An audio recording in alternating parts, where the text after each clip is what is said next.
Tak tahu nak belajar kat mana? Jom ikut Mira.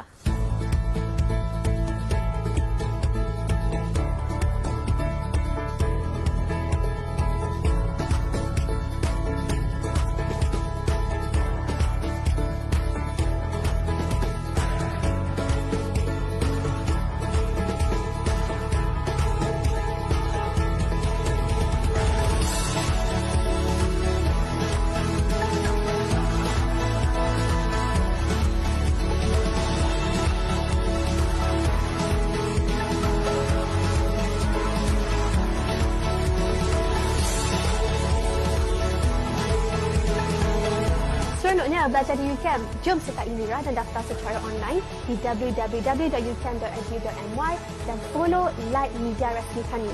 Begin here, achieve beyond.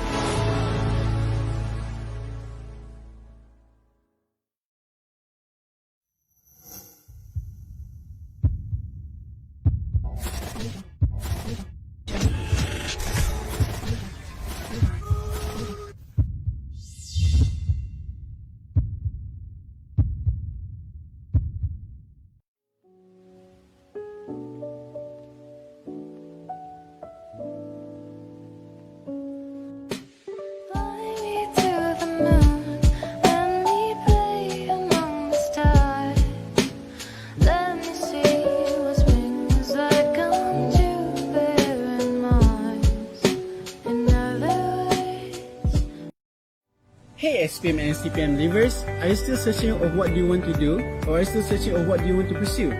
Come in and join us now at UCAM, University College of Agriculture Malaysia, an institute owned by Rizda. Here in UCAM, you can see various levels of program being provided here, such as Masters, Bachelors, Diploma, and also Foundation.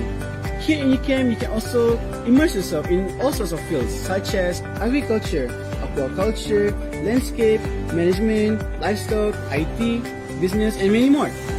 So what are you waiting for? Come and join us now by register online at www.ucam.edu.my. I'll hope to see you soon.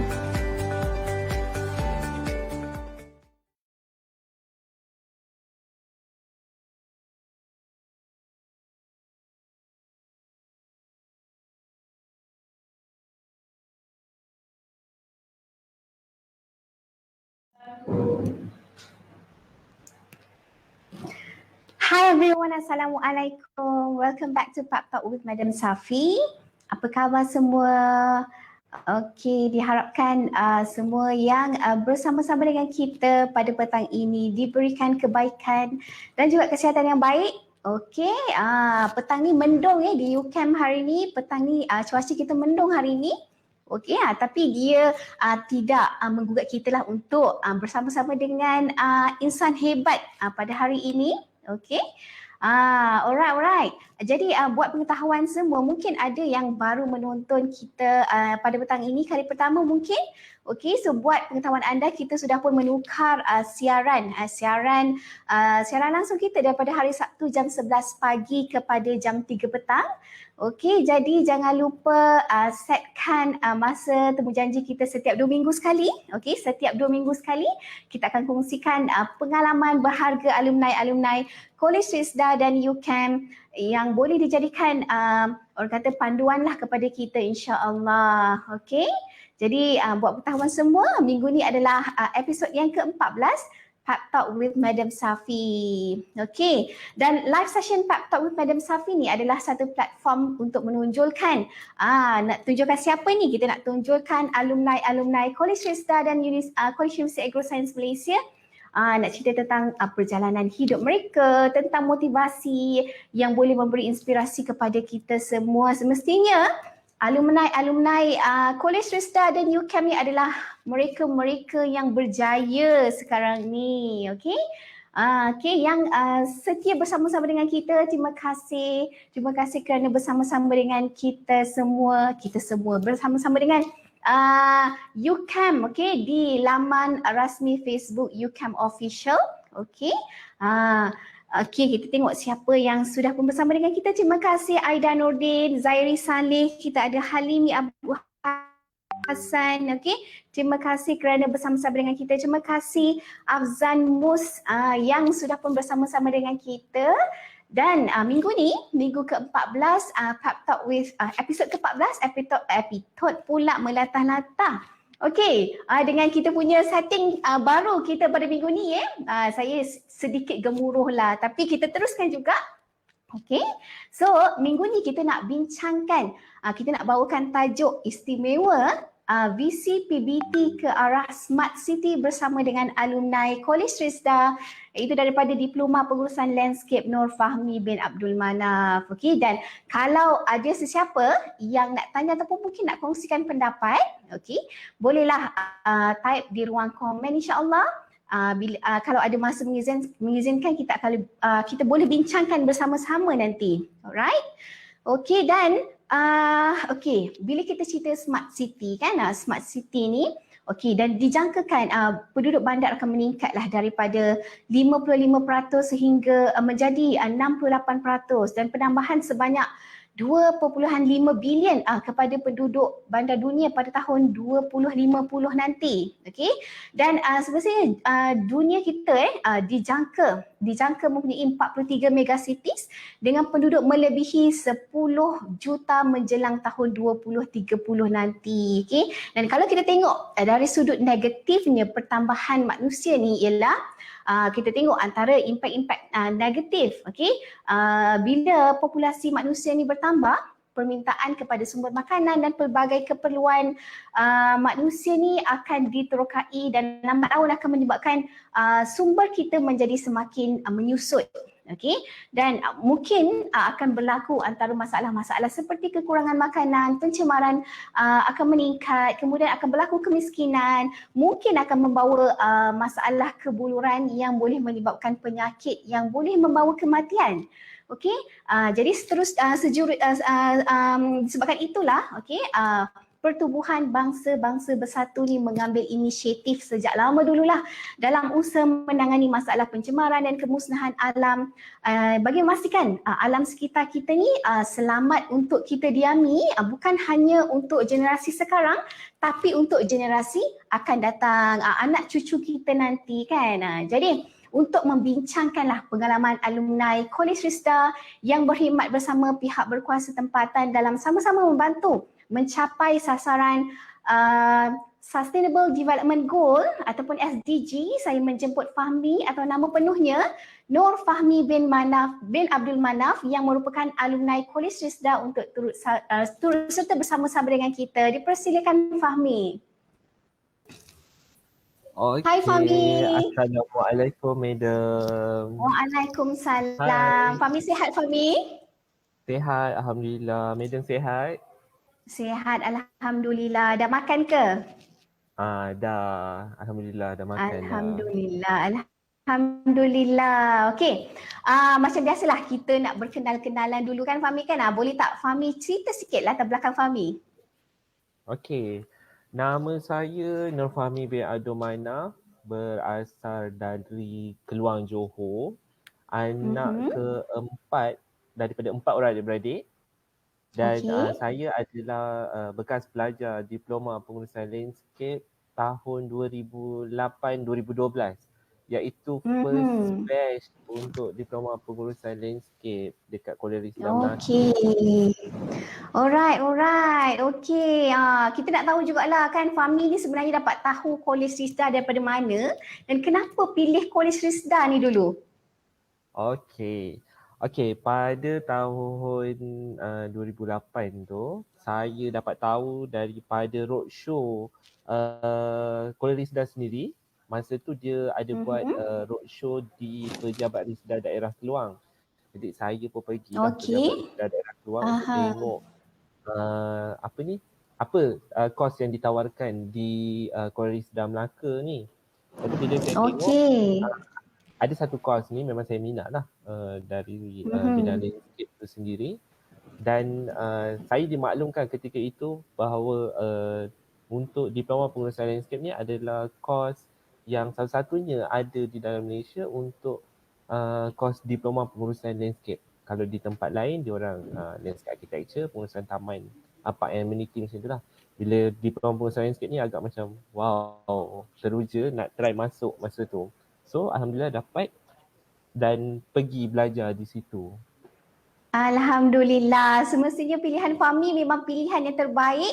Ya betul, Kolej Risda ataupun Kolej Universiti Agrosains Malaysia ini merupakan satu-satunya IPT di Malaysia yang menawarkan program pengurusan landscape. Dekat tempat lain memang tak ada kalau ikutkan rata-rata dekat universiti seperti UiTM, UPM, UTM, UIA dan sebagainya semua menawarkan program seni bina landscape, tapi kita di Kolej Risda satu-satunya IPT di Malaysia yang menawarkan program pengurusan landscape. Jadi semestinya alumni Kolej Risda ataupun Kolej Universiti Agrosains Malaysia ni merupakan orang kata calon-calon hot lah, majikan-majikan untuk mengambil pekerja kan, mengambil calon-calon untuk bekerja di syarikat-syarikat mereka. Dan semestinya kita dapat feedback yang sangat bagus daripada majikan tentang alumni UCAM yang sudah pun bekerja di syarikat-syarikat, sama ada syarikat swasta ataupun di mana-mana PBT. Alright, okay, kita nak tahu juga kan lepas Fahmi habis belajar kan, lepas habis diploma pengurusan landscape tu Fahmi buat apa? Mungkin boleh kongsikanlah kerjaya Fahmi lepas belajar sampai sekarang ni. Okey, lepas belajar saya grad pada tahun 2012, Julai 2012 yang mana lepas saya grad saya terus try apply kerja dalam bidang landscape tu sendiri. Saya try dengan pemaju perumahan masa tu. Pada tahun 2012 lah saya try apply untuk jawatan penyelidik landscape, landscape supervisor pada tahun 2012 dan saya dapat. Masa tu saya handle projek perumahan. Masa tu di developer tu dia baru masa zaman 2012 tu, macam dekat tempat saya tu baru first time dia nak buat taman perumahan belakang rumah. Selalu kan lane area adalah service road untuk angkat sampah dan sebagainya, tapi dia nak buat di belakang tu. Jadi macam challenge dekat saya lah masa tu kan. So Best lah kan. Okay. Dan Fahmi tadi ada bagi tahu kan habis belajar Fahmi bekerja di company swasta, company developer selama 5 tahun kan? Ya, selama 5 tahun sehingga tahun 2017. Selepas tahun 2017 masa 1 Februari 2017 tu saya ditawarkan bekerja di Majlis Daerah Mersing dan sekarang ditempatkan di Jabatan Perancangan Pembangunan dan Landscape Majlis Daerah Mersing sehinggalah kini. Dah 4 tahun di Majlis Daerah Mersing. So lebih kurang dalam 8 tahun ke 9 tahun juga kot. Okay. Okay. Alright. Tadi dah 5 tahun bekerja di company developer ataupun company swasta. Lepas tu dapat pula offer bekerja di PBT ataupun pihak berkuasa tempatan ni. Okay. Dalam sektor kerajaan kan. Semestinya orang kata ada keistimewaan kan dua-dua tu kan, tapi dua-dua tu dalam bidang landscape yang sama, betul kan? Jadi kita nak tahulah beza antara kerja dalam bidang swasta dan juga kerajaan ni Fahmi. Okey, perbezaannya bekerja di sektor kerajaan dan swasta ni bagi saya untuk sekarang ni dah sama je, sebab PBT pun dia dah ke arah yang servis yang cekap, apa benda semua tu kita dah sama je. Benda tu kita dah apply di swasta and then sekarang ni kita dah bawa benda tu di dalam pekerjaan sekarang lah. Jadi tak adalah terkejut cerita dia sebab kita dah biasa dengan task-task yang agak tough di swasta dan di sektor kerajaan pun sekarang pun dah agak challenge juga untuk kita buat. Yang penting kita bertanggungjawab lah dalam kerja yang kita buat tu. Jadi best, duduk best sebenarnya kerja swasta dan kerajaan ni bagi saya lah. Okey, kalau saya nak tanya lah kalau kan macam kedua-dua tadi mesti ada kelebihan dan mungkin ada kekangan juga kan. Mungkin ada juga kekurangan je kan. Jadi yang penting sebenarnya adalah komitmen kita lah kepada mana-mana kerja yang kita yang diberikan kepada kita. Yang penting segala tugas yang diberi kepada kita ni siap dalam tempoh yang diberikan. Dan kalaulah diberi pilihan ataupun mungkin tak nak beri pilihan lah, kita nak tanya antara dua tu mana satu best sebenarnya? Okey, itulah berat soalan ni sebenarnya. Tapi bagi saya dua-dua sektor ni memang ada kelebihan dan kekurangan masing-masing. Tapi bagi saya sebab kita memang minat di dalam sektor ni, jadi kita macam mana bila kita dah minat, benda yang susah pun benda tu akan jadi senang pada kita. Sebab kita minat, tapi tak minat memang benda tu akan susah lah. Tapi sektor kerajaan ni pun sekarang dah mencabar lah bagi saya. So challenge jugalah. Okay, alright. Macam tu. Okay, mungkin Fahmi boleh kongsikan antara skop kerja Fahmi dekat Majlis Daerah Mersing tu. Okay, scope of work saya di sini. Okay, saya untuk di jabatan saya akan membuat memproses permohonan-permohonan plan landscape daripada pemaju perumahan dan company yang berminat untuk buat landscape ni lah. Atau merancang pembangunan dan kawalan, menyediakan paperwork untuk permohonan peruntukan di peringkat state dan federal. Kerja kerja tu memang kena lengkap lah dengan kita punya matlamat dan kos segala-galanya itulah. Dan di sini juga dipertanggungjawabkan untuk apply SDG ataupun Sustainable Development Goal. Sebab kita dah ke arah SDG tu untuk daerah Mersing. Alright, bila cerita pasal SDG, sekejap kita nak bacakan yang sudah pun bersama-sama dengan kita hari ini. Okay, terima kasih Amin Hadari, terima kasih Dekna Ali Umar. Okay, terima kasih Mak Buk Najla Lazi. Oi, panjang. Okay, terima kasih Salma Syazwana, terima kasih Syarina Hasno, Nazira Roslan dan juga Nur Ain Sulaiman. Okay, kata Amin Hadari, grafik cantik dan terbaik.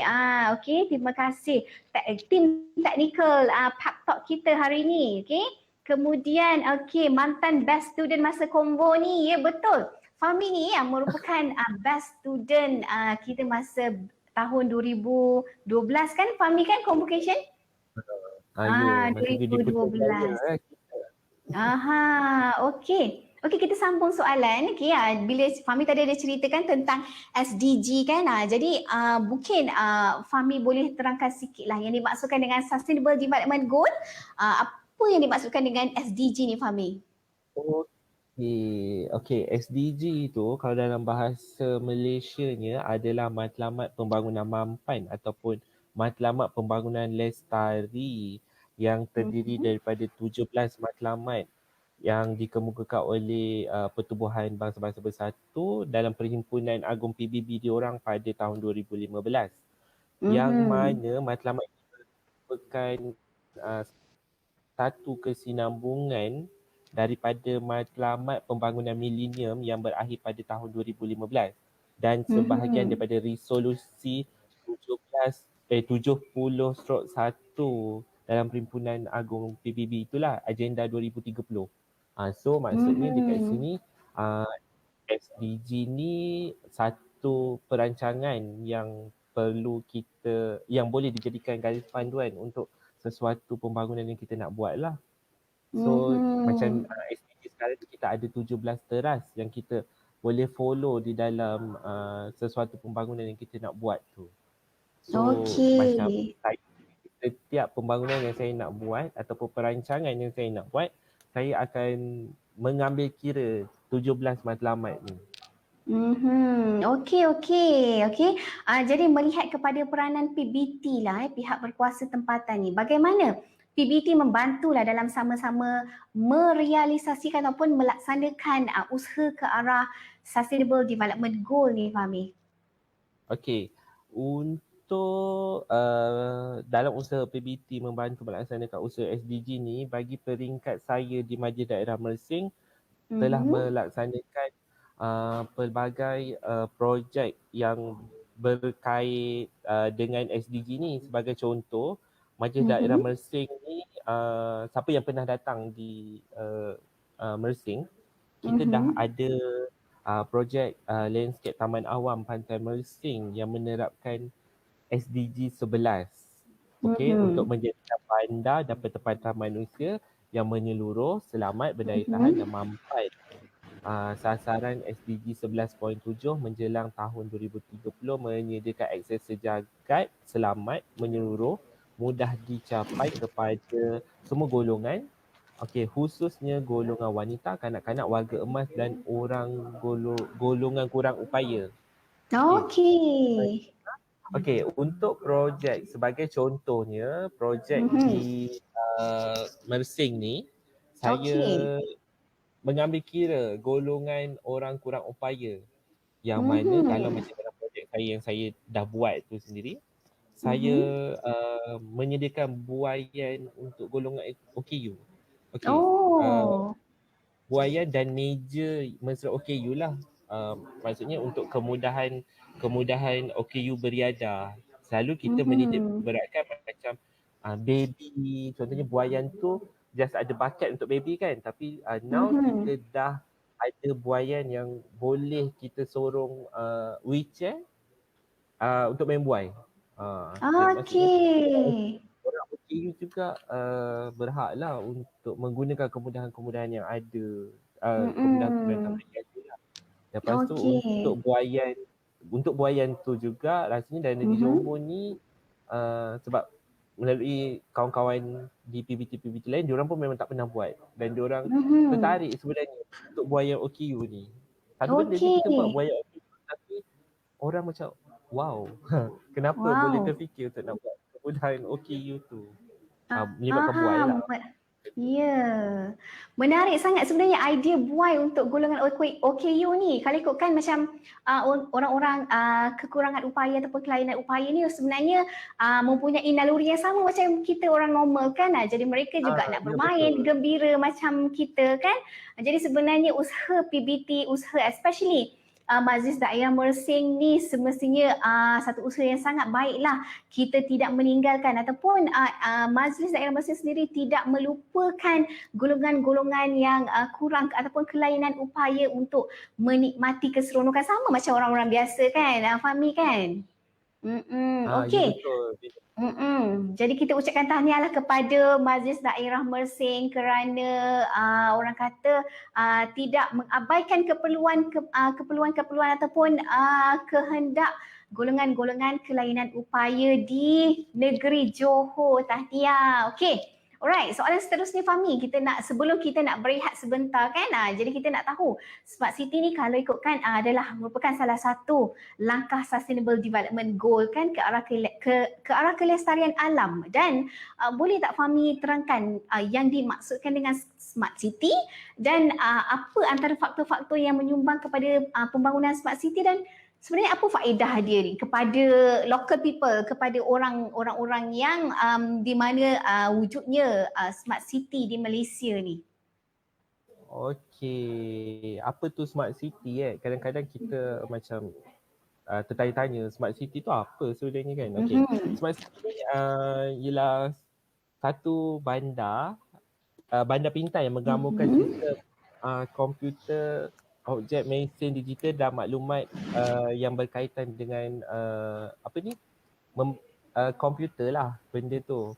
Maksudnya setiap benda kita buat berkait rapat dengan teknologi pengkomputeran sekarang. Okey. Apa faktor Smart City ni, terjadinya Smart City ni sebab dengan pesatan bandar.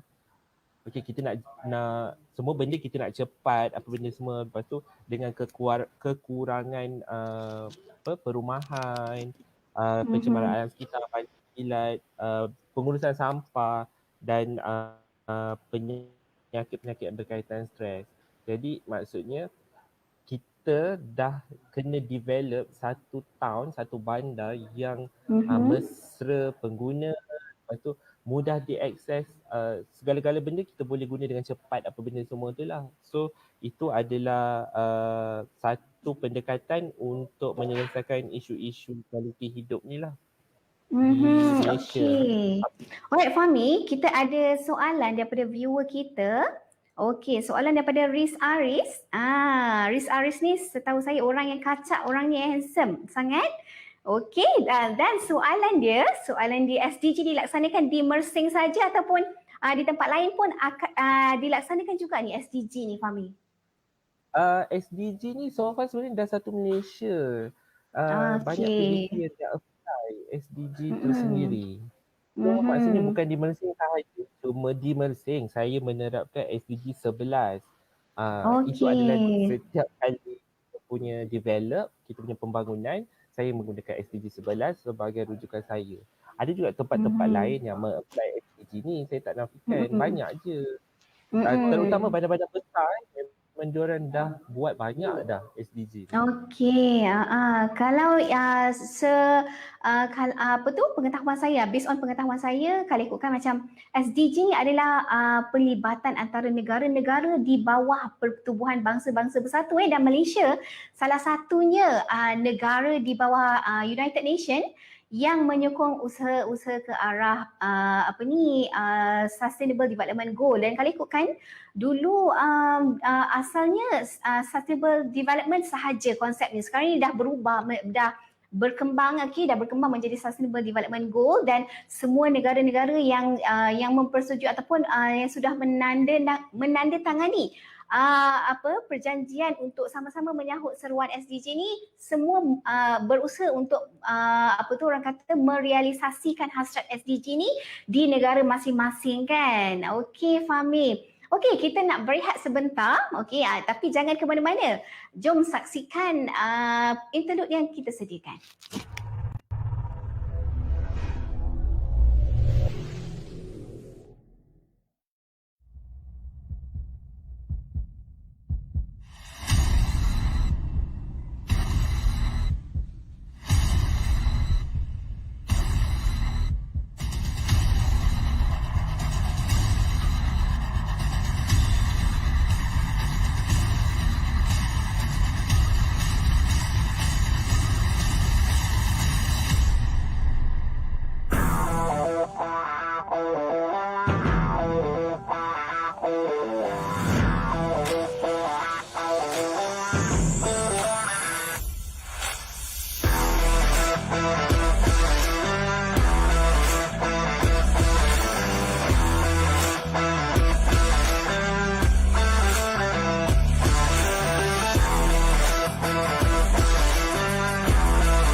Okey, kembali semula. Okey, kita nak tahulah kan mungkin Fahmi boleh kongsikanlah antara contoh smart city dan juga kisah-kisah kejayaan yang berjaya dilaksanakan oleh mana-mana negara dalam membangunkan smart city ni Fahmi. Okey, untuk makluman dan pengetahuan saya lah di antara contoh negara yang dah mengapply dan dah berjaya menggunakan smart city ni macam dekat Denmark, Copenhagen smart city. Okey, sebagai contoh diorang menggunakan penggunaan water sensor di dalam diorang punya kehidupan seharian. Tapi so far dekat Malaysia pun dah ada water sensor, kita pergi sinki, you just letak tangan and air tu keluar. Okey, perkhidmatan wifi mungkin tak meluas lagi kan? Belum meluas benda tu dan perlu dicerita lagi lah benda ni dengan rakyat-rakyat Malaysia pasal sensor ke apa benda macam tu kan. Okey, penggunaan wifi percuma kepada penduduk dan pelancong, parking real time info. Maksudnya kalau dekat Denmark ni, parking dia boleh tahu di mana ada parking kosong di dalam city dia. Jadi maksudnya canggih lah sebab diorang ada sistem tu semua kan. Okey, contohnya kalau dekat Malaysia pula, di antara smart city yang ada dekat Iskandar Malaysia, Putrajaya, Cyberjaya. Okey, contohnya macam dekat Iskandar Malaysia yang saya dimaklumkan ada satu konsep rumah transit di sana. Pembinaan 1,500 unit. Lepas tu kalau dalam kerajaan sekarang kita dah ada macam-macam sistem.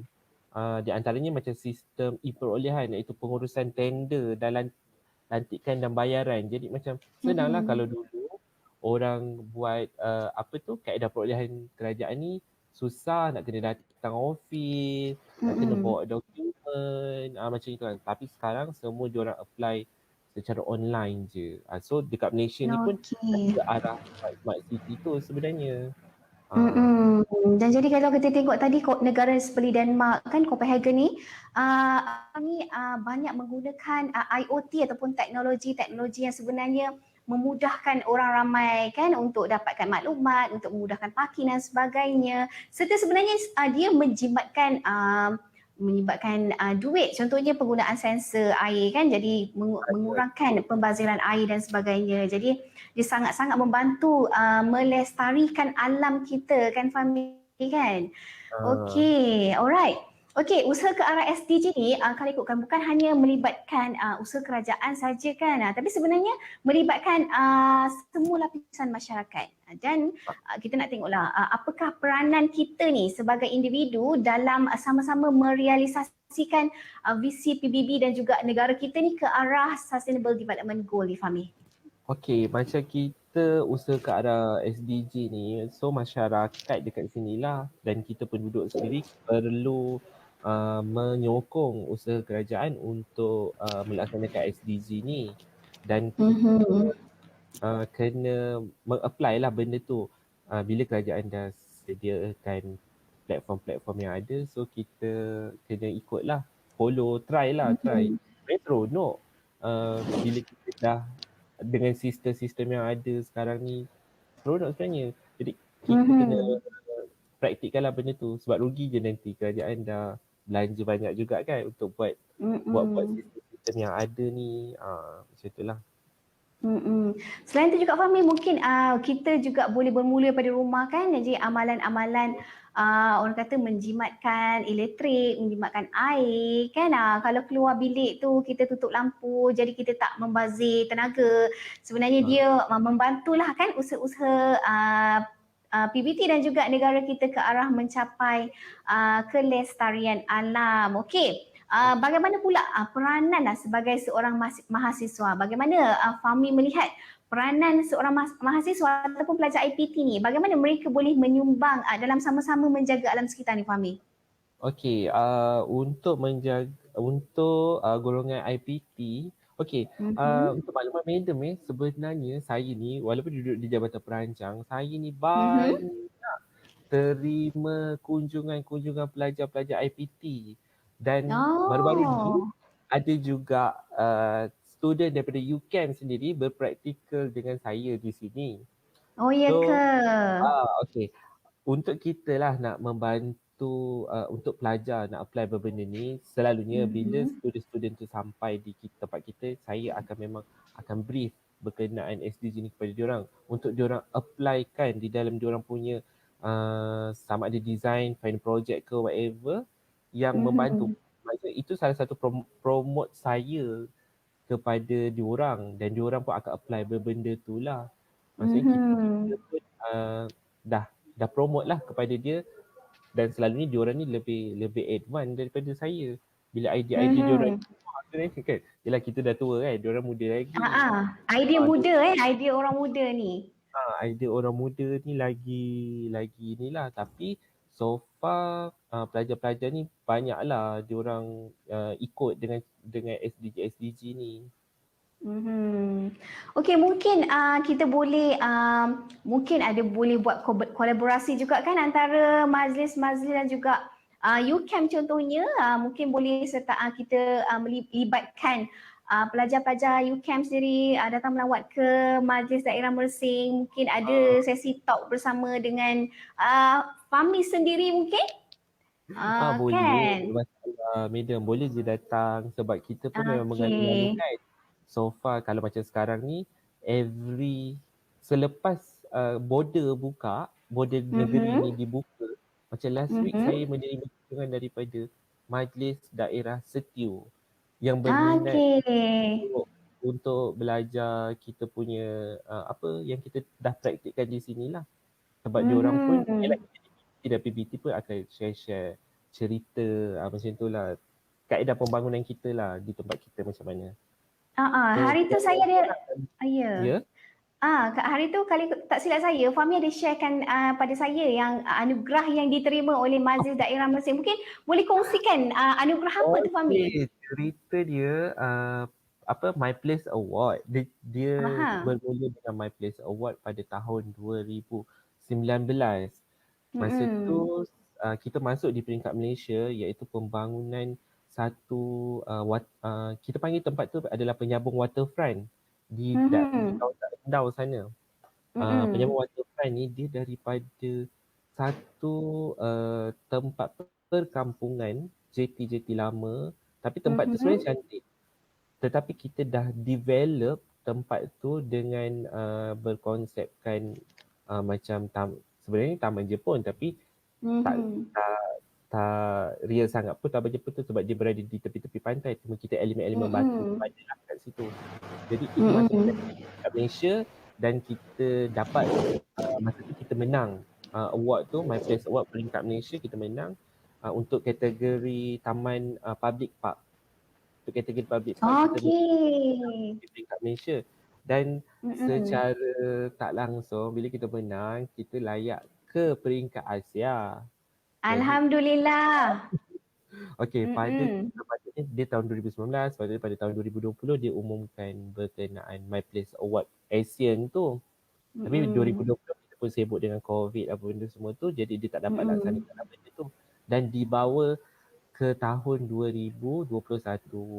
Sehinggalah pada kalau tak silap 10 November keputusan itu diumumkan dan kita berjaya Majlis Daerah Mersing untuk kategori taman awam tu, public space government tu, kita dapat, dia bukan menang, cuma dia ada 3 shortlist yang masuk yang dapat final. Dan 3-3 tu kategori kami menang lah. 3 tu memang Majlis Award ASEAN. Kita berkait dengan Thailand, Indonesia, macam tu. Tapi bila kita dekat daerah Malaysia ni kan macam, kalau kita macam, kita ni daerah kecil je tapi macam teruja jugalah bila dapat award tu kan, macam tu. Jadi sebenarnya kita di UCAM ni merasa sangat-sangat banggalah bila alumni kan, air tangan alumni kita bersama-sama dengan staff-staff daripada Majlis Daerah Mersing ni berjaya menempa nama kan, bukan hanya di Malaysia tapi di dunia, okey? Di Asia kan? Alright, okey. Yes, tahniah Fahmi. Okey. Soalan seterusnya Fahmi. Kalau seingat saya lah kan tahun 2011. Masa tu tahun pertama saya masuk menjejakkan kaki ke College Risda ketika tu dan kita buat sambutan Hari Bumi kan. Jadi sambutan Hari Bumi tu disertai oleh pensyarah, kaki tangan kolej dan juga para pelajar kan. Jadi mungkin Fahmi boleh cerita sikit tak sambutan Hari Bumi tu dan kenapa pentingnya program tu kepada warga Kolej Risda dan juga UCAM sekarang ni. Saya kalau ingat balik sambutan Hari Bumi tu memang teruja sangat sebab tak sangka boleh buat organize program tu kan, sebab tu first time saya di UCAM buat program sebegitu yang diuruskan oleh bahagian landscape kalau tak silap saya masa tu. Kita sendiri yang buat. Okey, seronok sangat sebab pelbagai pengisian berkaitan alam sekitar kita buat masa tu, penanaman pokok kalau tak silap. Lepas tu kita ada siap nyanyi lagu hijau masa tu nyanyi lagu hijau. Lagu hijau dan juga hitam putih kehidupan. Hitam putih Lihatlah kehidupan. sekitar alam, dunia luas terbentang. Ingat lagi keadaan masa tu kan,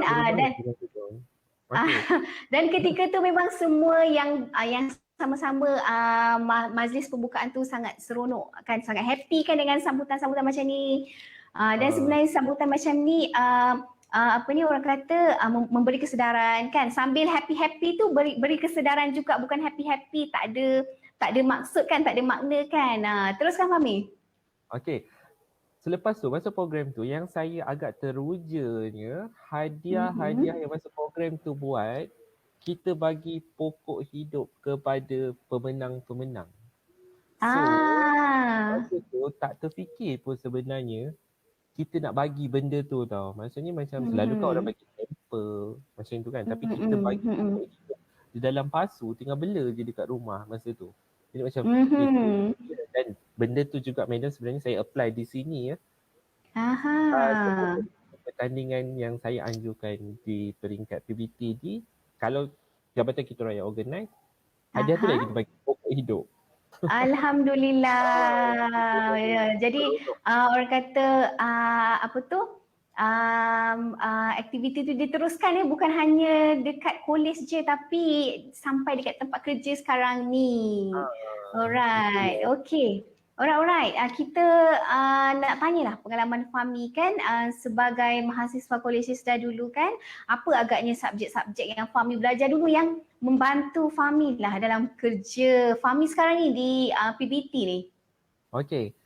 Sebenarnya banyak benda yang saya belajar di Kolej Sisda yang membantu saya dalam urusan kerja saya seharian. Sebabnya sebenarnya memang uniknya kos Diploma Pengurusan Landscape ni yang mana kita akan manage pasal landscape dekat sini. Maksudnya manage ni dia meluas tau, penyelenggaraan, penyediaan spek-spek kerja, specialist for turf, semua tu. Sebenarnya benda-benda tu, subjek-subjek tu lah yang kita belajar di UCAM dulu. Okay, saya pernah madam, satu ketika tu saya, masa kita kerja dengan developer tu kadang-kadang kita pun adalah nak try apply dekat tempat lain kan. Saya pernah, sekali tu saya pernah nak mohon kerja di golf course masa tu. Okay, dia tanya saya, awak student mana? Lepas tu saya cakap lah, Kolej Sisda Melaka. Oh, lepas tu dia kata apa yang awak boleh bagi dekat golf course ni kan. Lepas tu saya cakap, saya pun ada belajar pasal turf management ni kan. Lepas tu dia kata macam, ada ke kat Malaysia belajar turf management ni? Sebab kata dia dekat overseas je ada benda ni kan. Lepas tu sebab kita dalam landscape management, pengurusan landscape ni masa tu kan kita ada belajar satu course tu, saya tak ingat kod dia berapa tapi ada belajar bahasa rumput je tajuk kelas tu. Betul tak? DPL 2402 Fahmi, DPL 2402 pengurusan rumput turf dan satu lagi subjek pengurusan padang golf. Dua-dua tu saya dekatkan bila kita cerita benda tu dia macam tak percaya. Maksudnya macam Malaysia ni ada pula pengurusan padang golf punya course tu. Punya aspek tu. Jadi macam okey. Contohnya macam kita, macam saya lah sekarang ni. Okey, bila kita buat sesuatu park taman rekreasi yang mana problem dia adalah rumput, ponding. Okey, ponding memang problem yang sangat besar lah kalau dan kita kerja kan. Lepas tu, okey, dulu kan kita belajar herringbone, sistem pipe bawah tanah tu kan. Benda tu yang kita apply sekarang. Jadi macam diorang pun macam, macam mana kau boleh terfikir benda ni? Cakap, tak adalah benda ni, ada belajar lah dulu basic. Cuma dulu tu kita belajar basic, sekarang ni bila kita apply on site, dia lagi, sebenarnya kita lagi, cabang dia lagi banyak lah. Betul. Tapi basic tu memang daripada UCAM. Dia siapa yang ajar dulu?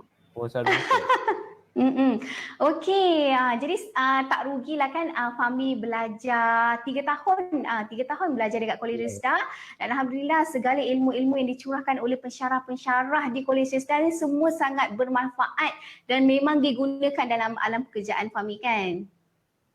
Ya betul.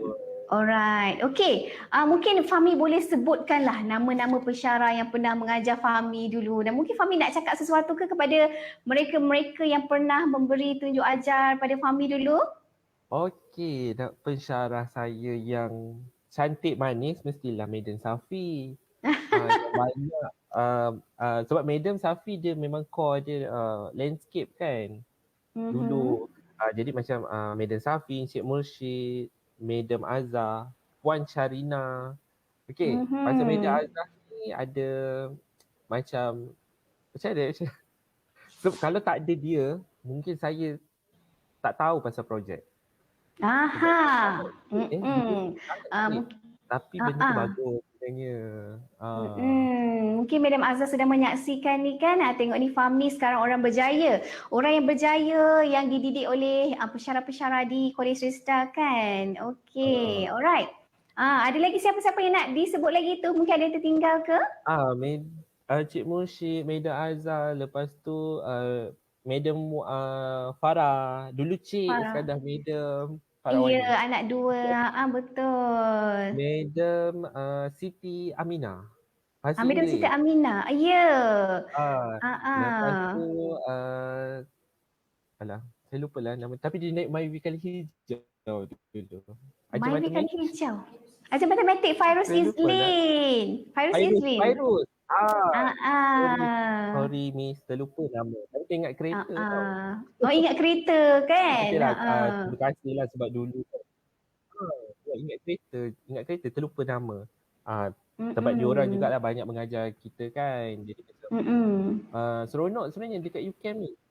Okey, baik. Pensyarah pun muda-muda. Sekarang dah tua dah Fahmi.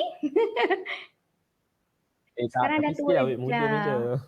Yelah, muda di hati kan. Okey, Fahmi, kita nak bacakan daripada Afzan Mus.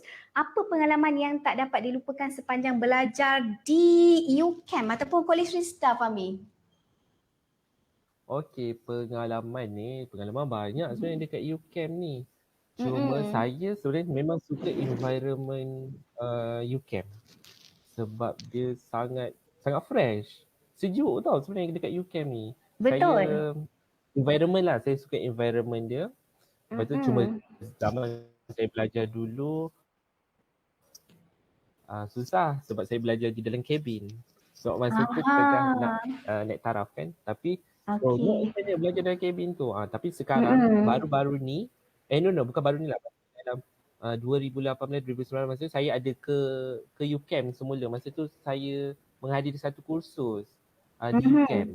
Saya tengok dah banyak perubahan dan best sangat tempat dia. Dengan kolam besar belakang hostel kan. Betul, Tasik. Tasik. Tasik.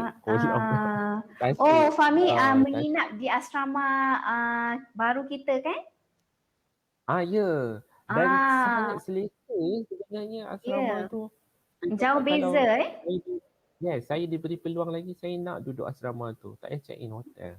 Betul-betul orang kata asrama kita ni orang kata macam hotel lah sebabnya kita ada lake view gitu. Lake view asrama menghala ke Tasik gitu kan. Jadi semestinya Kolej Srista yang kini sudah pun dinaik taraf menjadi Kolej Universiti Agroscience Malaysia sangat-sangat seronok, sangat-sangat best. Jadi kita galakkanlah adik-adik yang mencari-cari tempat kan nak sambung belajar tu, UCAM adalah pilihan yang terbaik kan Fahmi kan? Betul. Alright, kata Madam Farah, terbaik Fahmi, dia tunjuk tanda thumbs up. Terbaik pelajar UCAM kata Madam Aida Nordin. Tak sempat, Fahmi tak sempat bersama dengan Madam Aida Nordin ketika tu. Alright, soalan seterusnya lah pengalaman kalau ikutkan kan tadi dah cerita pengalaman manis kan dan sebenarnya selain daripada tu pengalaman bersama kawan-kawan masa belajar ni memang tak boleh lah dilupakan kan. Orang kata kalau belajar mesti antara yang tak boleh dilupakan adalah kawan-kawan. Jadi mungkin Fahmi boleh sebutkanlah antara kawan-kawan yang masih lagi Fahmi kontak kan dan agaknya apa diorang tengah buat sekarang ni Fahmi? Kalau kawan-kawan ni macam seronok sebenarnya sebab bila kita belajar dekat UCAM ni kita belajar dengan semua member-member yang daripada negeri-negeri yang lain daripada kita. Betul. Kawan-kawan saya yang saya still kita orang contact dan kita orang selalu buat gathering adalah biasalah kita punya group final project. Macam Laila, Ali, Fiq, Izzat Syafiq, Amir, itu Hidayah, itu adalah kawan-kawan rapat saya lah semasa di belajar dulu dan sehingga sekarang kita orang contact dan alhamdulillah diorang semua berjaya. Alhamdulillah. Okey. Tapi Fahmi, jangan lupa bagi saya kontak-kontak member-member yang masih lagi Fahmi kontak sekarang ni supaya kita nak bawakan mereka ni bersama dengan Pep Talk with Madam Safi. Mungkin episod-episod seterusnya kan? Okey. Boleh Madam. Okey, baik. Alright.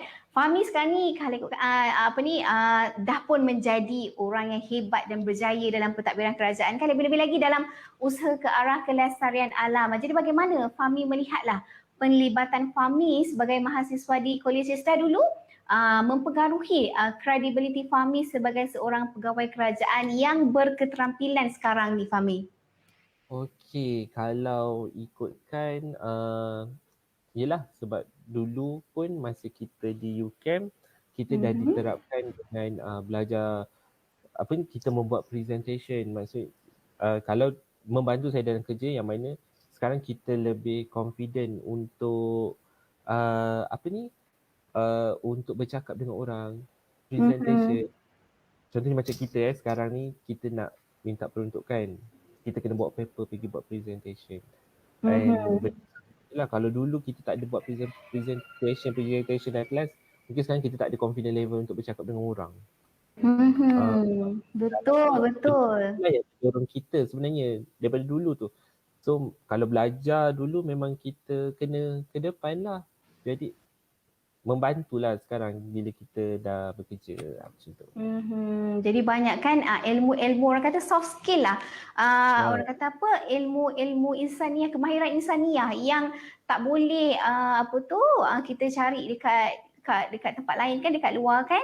Jadi orang kata sebabnya bukan apa Fahmi tahu, ada setengah-setengah orang ni especially pelajar-pelajar yang habis belajar SPM kan, mereka ni ada yang terfikir untuk tak nak sambung belajar tinggi sebabnya mereka ni macam banyak terdedah dengan dunia-dunia orang kata dunia orang kata social media kan, yang banyak dipengaruhi oleh mereka yang berjaya ni kan. Jadi seolah-olah mereka rasa belajar tinggi tu tak perlu, hanya boleh nak jadi insta famous lah, boleh kumpul duit banyak-banyak kan. Tapi sebenarnya perkara yang tak boleh kita dapat dekat luar, tapi kita boleh dapat dekat tempat belajar adalah kemahiran insaniah yang membentuk diri kita menjadi seorang yang lebih berkeyakinan, mempunyai kemahiran komunikasi yang bagus, cara kepimpinan yang sangat bagus dan juga kemahiran bekerja dalam kumpulan kan. Dekat luar tak dapat tapi di tempat belajar kita akan dapat. Okey, sebabnya ia sebenarnya adalah kemahiran secara tak langsung yang mungkin disuruh oleh pensyarah. Contohnya buat presentation dekat depan, kita bagi pensyarah bagi tugasan untuk present dekat depan. Jadi itu sebenarnya adalah peluang terbaiklah kepada pelajar untuk mengembangkan ataupun memperbaiki skill ataupun kemahiran komunikasi bercakap di hadapan halayak ramai. Okey? Alright. Jadi kita ada sebenarnya ada satu soalan lah daripada Dian Johari. Okey, Dian Johari kata, dulu masa di Kolej Rizda, aktiviti atau program tak? Fahmi boleh jawab tak? Okey. Untuk aktiviti dan program ni memang aktif tapi kita balancekan dengan kita punya dengan kita punya belajar lah. Sebab benda tu berkait pun aktif saya pun. Saya ni saya bukan budak sport. Maksud saya bukan yang aktif ke arah sport tu, tapi saya aktif kepada program, organize program lah macam gitu. So dan sekarang pun banyak sebenarnya masa saya belajar dulu banyak persatuan yang ada yang boleh kita masuk lah masa tu. So tapi kena balancekan lah benda tu. Jangan betul. Betul-betul. Jadi co-curriculum dan juga akademik kena seimbang kan? Alright, okay. Soalan terakhir lah. Okay, kenapa ni UCAM ni perlu menjadi destinasi pengajian lah kepada adik-adik ataupun mereka-mereka yang tengah mencari-cari tempat nak belajar tu kan? Apa kata Fahmi? Apa komen Fahmi? Apa nasihat Fahmi kepada adik-adik dekat luar sana, Fahmi? Okey, untuk bakal-bakal pelajar yang mencari tempat untuk sambung pengajian, bagi saya UCAM ni adalah satu tempat yang bagus dan peluang pekerjaan. Maksudnya selepas belajar, kita punya sertifikat memang diperlukan oleh kerajaan. Kerajaan dan sektor-sektor pekerjaan yang ada lah. Sebab semua benda kalau dulu kita moto macam ICT macam tu kan, tapi sekarang pun sebenarnya bidang pengajian dan landscape, pengurusan ladang juga adalah satu sektor yang penting di dalam Malaysia. Jadi diorang memang perlukanlah estate, perlukan daripada bidang-bidang pertanian, bidang-bidang estate management macam tu. Jadi dia baguslah untuk UCAM, untuk orang nak pergi sambung belajar di UCAM. Okay, I see. Alright. Okay. Kita dah banyak dengan cerita daripada Fahmi tentang bandar pintar, smart city, tentang SDG dan sebagainya kan. Jadi kalau ikutkan konsep smart city ataupun bandar pintar ni merupakan salah satu pendekatan lah untuk menyelesaikan sebenarnya isu-isu dekat bandar, bagi especially untuk meningkatkan kualiti hidup kan, dan juga menggalakkan pertumbuhan ekonomi, membangunkan persekitaran yang mampan dan juga menggalakkan pengurusan bandar yang cekap lah melalui penggunaan yang Fahmi sebut tadi seperti IoT, Internet of Things, dan juga teknologi-teknologi seperti sensor dan sebagainya. Okey, jadi ia sebenarnya adalah salah satu usaha murni lah yang dilakukan oleh PBT, especially pihak berkuasa tempatan seperti majlis-majlis, especially usaha yang dilakukan oleh majlis daerah Mersing sendirilah. Okay? Jadi Nur Fahmi Abdul Manaf adalah seorang pelajar alumni Kolej Sedar yang sama-sama memainkan peranan yang sangat penting dalam usaha ke arah kelestarian alam, dan kita semua di UCAM, warga UCAM amat berbangga dengan pencapaian yang dilakukan oleh Fahmi kan, dan diharap ia sebenarnya boleh menjadi contoh yang baiklah kepada adik-adik di luar sana untuk sama-sama menjaga alam sekitar kita yang bakal kita wariskan kepada anak cucu kita nanti. Jadi saya ucapkan terima kasih kepada Fahmi di atas kesudian hari ini, dan semoga perkongsian hari ini menjadi asbab yang baiklah dan membuka mata ramai orang untuk sama-sama berganding bahu menjaga alam sekitar kita, menjaga bumi kita ni agar terpelihara daripada kemusnahan yang dilakukan oleh tangan manusia sendiri. Jadi terima kasih Fahmi, insya-Allah kita berjumpa lagi, boleh kita sembang-sembang. Mungkin kalau saya nak pergi ke Mersing nanti kita boleh singgah, boleh jumpa kopi-kopi lah nanti kan? Boleh madam. Mersing Alright. Ya, itulah. Dekat Mersing ni datang. Okey, baik. Nanti saya roger-roger nanti Fahmi. Okey Fahmi, kita jumpa lagi. Assalamualaikum. Okey, bye-bye. Bye. Kolej Universiti Agrosains Malaysia menawarkan program pengajian akademik dan latihan dalam bidang pertanian, terutamanya ke arah pembangunan komuniti luar bandar. UCAM menawarkan akademi peringkat master, bachelor diploma dalam bidang-bidang utama iaitu pertanian, landscape, perniagaan. Okey. Kita nak tawarkan apa yang percuma, apa yang menariknya. Okey, kita nak bagi diskaun 50%. Okey, diskaun 50% kepada siapa? Kepada mereka yang ingin mendaftar sebagai pelajar UCAM. Kita nak bagi potongan 50% yuran pendaftaran. Okey, you all hanya perlu bayar RM250 sahaja instead of bayar RM500. Okey, kemudian kita akan bagikan percuma sijil profesional eksekutif halal bernilai RM3,000. Kemudian kita nak bagi juga percuma power bank untuk pendaftaran pelajar-pelajar baru sesi Disember 2021. Okey, kemudian kita nak bagi juga yuran percuma, yuran pengajian percuma program asasi sains dan asasi pengurusan perniagaan, di mana adik-adik tak perlu bayar setahun untuk program asasi sebelum adik-adik masuk untuk sambung belajar di peringkat ijazah sarjana muda. Kemudian kita nak bagi tahu yang harga asrama yang Fahmi cakap tadi yang sangat cantik, yang macam dekat resort yang Lake View tu, harga dia sangat-sangat murah, okey. Dan kemudian kita nak bagi diskaun yuran pengajian kepada alumni Kolej Sista UCAM dan juga lepasan Kolej Vocational KV. Dan kita nak bagi tawaran menarik juga kepada mereka-mereka ataupun kepada anak-anak pekebun kecil Rista. Kita nak bagi tawaran diskaun 20% yuran pengajian derma siswa RM2,000 bagi mereka yang dapat pointer 3.5 ke atas untuk program ijazah sarjana muda. Okey, kemudian kita nak juga bagi insentif RM500 dan juga kupon makanan kepada mereka yang berkelayakan. Okey, jangan lupa selain daripada tu, kita nak tawarkan juga program eksekutif khas kepada mereka-mereka yang nak tingkatkan lagi peluang kerjaya. Okey, mungkin Fahmi juga mungkin boleh turut serta kita. Kita ada tawarkan program eksekutif yang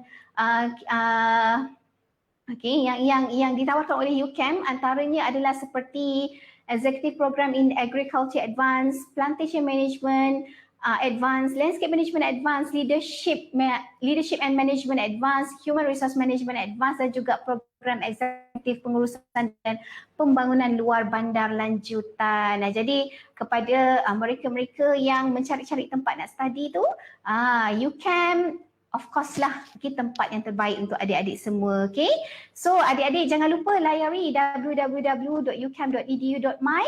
Okay, dan di situ adik-adik boleh dapat lihat pelbagai maklumat dan juga boleh klik dan mendaftar menjadi pelajar UCAM. Okay, dan akhir sekali sebelum saya mengundurkan diri, terima kasih kepada followers UCAM official, okay, yang stay sampai habis live ni, dan jangan lupa untuk terus menyokong kami di live akan datang. Sekian, wabillahi taufiq wal hidayah. Assalamualaikum warahmatullahi wabarakatuh. Kita jumpa lagi di Pep Talk with Madam Safi minggu seterusnya. Bye. Kolej Universiti Agrosains Malaysia menawarkan program pengajian akademik dan latihan dalam bidang pertanian, terutamanya ke arah pembangunan komuniti luar bandar. UCAM menawarkan akademi peringkat Master, Bachelor Diploma dalam bidang-bidang utama iaitu pertanian, landscape, perniagaan, sains komputer serta sains sosial. Jom sertai kami di www.ucam.edu.my. UCAM membentuk tunas cemerlang.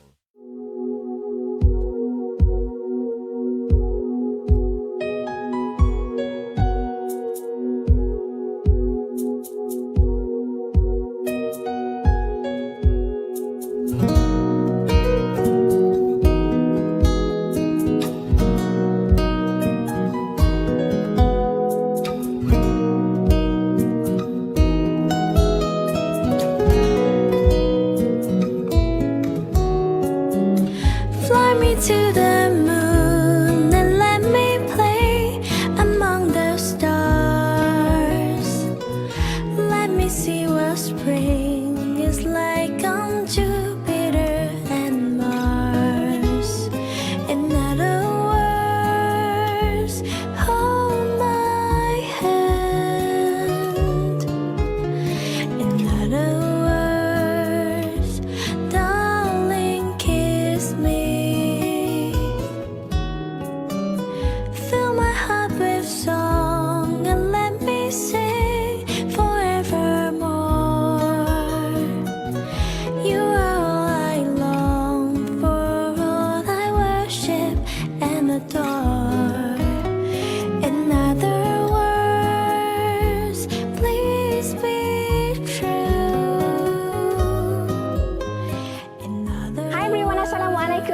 Saksikan Pep Talk with Madam Safi di laman rasmi Facebook UCAM Official bersama dengan alumni Kolej Rista dan Kolej Universiti Agrosains Malaysia dengan pelbagai kisah yang menarik yang boleh memberi inspirasi kepada kita semua.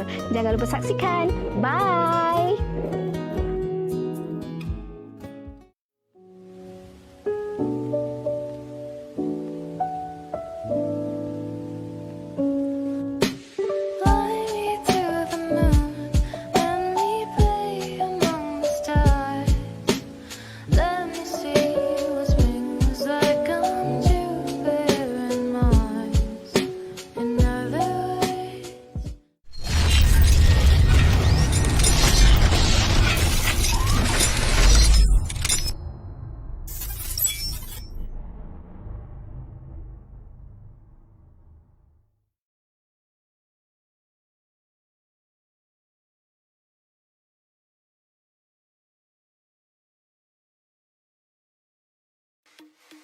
Kolej Universiti Agrosains Malaysia menawarkan program pengajian akademik dan latihan dalam bidang pertanian, terutamanya ke arah pembangunan komuniti luar bandar.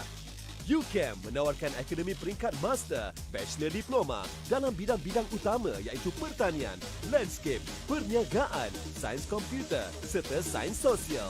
Jom sertai kami di www.ucam.edu.my. UCAM membentuk tunas cemerlang.